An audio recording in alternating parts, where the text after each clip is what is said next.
See what I do to refinish this table into something sleek and modern.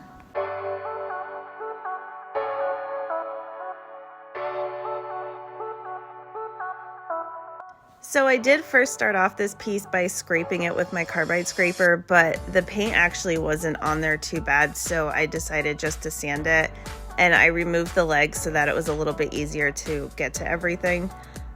But a little backstory on this table, my parents actually gave it to me about 6 years ago, and I was the one to paint the white and gray on it, and this was before I refinished furniture, so I know the paint job was a little horrific. But while I was taking the legs off, I noticed that my dad had initialed and dated it from when he painted it, so I thought that was kind of neat. So I started off by sanding all of the legs, and I used my 80 grit sandpaper on my orbital sander, and then I moved to 120 grit and then to 220 grit to make sure that everything was nice and smooth. I vividly remember this piece being both blue and pink growing up, and when I started to sand it down, the color started to show through. So what I decided to do was on one of the legs where you couldn't see it when it was put back together, I sanded it down enough so that you could see all of the different layers, including the ones that I painted, just so that I could have a little reminder of all of the different colors it was throughout my life.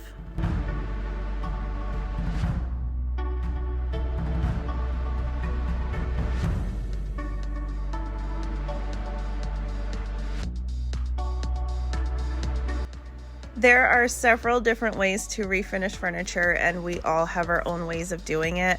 But something that I personally like to do when I'm refinishing furniture is to sand everything completely off.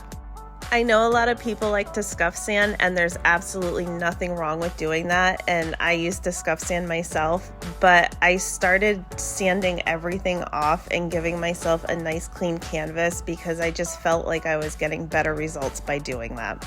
It does take me a little extra time, but I don't have to worry about old finishes or old paint interfering with my new finish and ruining it, which has happened to me a couple of times.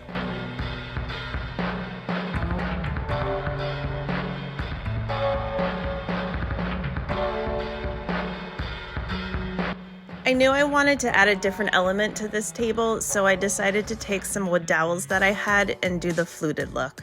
When I cut my dowels for this, I always cut them slightly longer than the piece of wood that I'm attaching them to. That way I can sand them flush to that piece of wood and not have to worry about having short pieces. Also, if you're just starting out with furniture flipping and you don't have a lot of money for a miter saw, these miter boxes work great.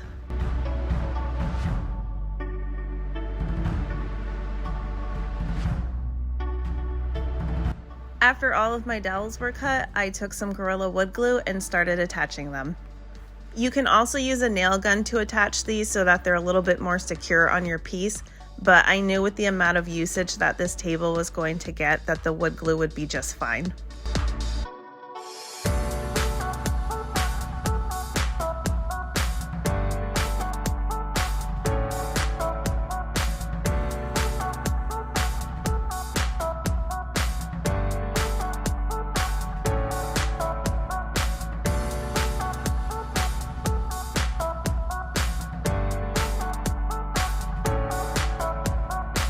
After all of the dowels were attached and dried, I went and took some 80 grit sandpaper on my orbital sander and sanded off all of those long pieces so that everything was flush.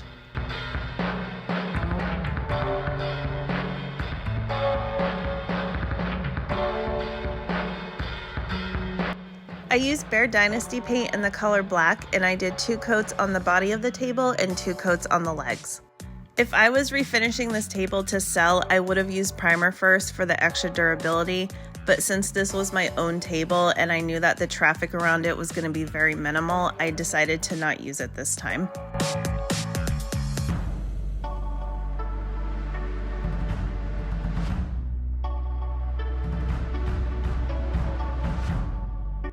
After the paint was dried, I did 2 coats of water-based polyurethane with a sponge brush, and I actually add a little bit of the color paint that I used into my clear coat so that it blends in a lot better.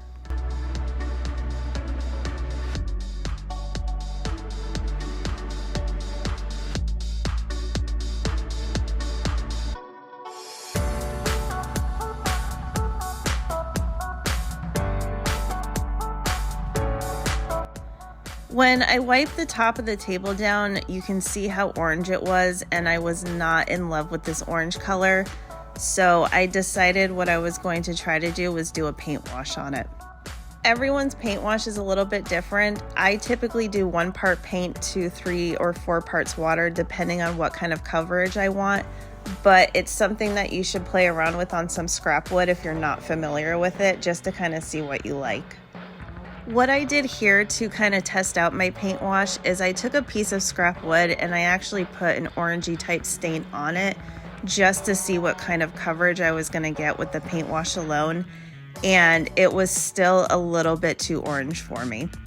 So what I did here was I took a little bit of blue acrylic paint, enough to just kind of tint the paint wash, and what that is going to do is the blue is actually going to neutralize that orange, so you're going to get that more neutral brown color that you're looking for.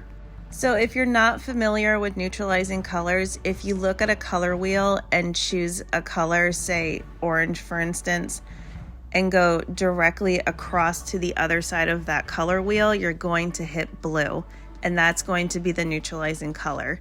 So any unwanted tone you have in your wood, look at a color wheel, pick that color and go directly across, and that is going to be your neutralizing color. It's really hard to tell in this lighting, but I did test the paint wash again after I had added the blue, and it did neutralize that orange a lot more, so I was happy with it.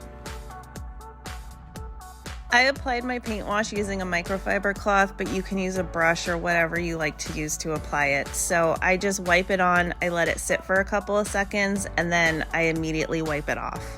The longer you let it sit, the more paint is going to deposit onto your piece. So if you're not familiar with paint washes, I would definitely get some scrap wood and some cheap paint and just kind of play around with mixtures and colors and see what you like and what you don't like. After the paint wash was dried, I wet it down again to kind of see what color was going to pop out if I were to put a clear coat on, and you can see how less orange it is now compared to the first time I did it, but I still wasn't in love with it. I wanted this wood to be a little bit darker and richer, but I didn't want it super dark, so I actually did a little experiment and took some walnut stain and watered it down a little bit, and I ended up getting almost a stain wash, and I was really pleasantly happy with it.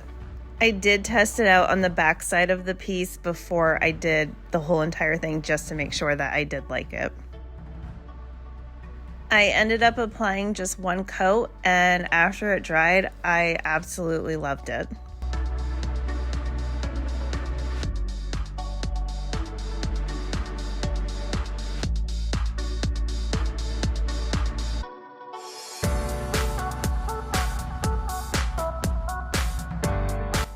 After the stain had dried, I applied 2 coats of water-based polyurethane.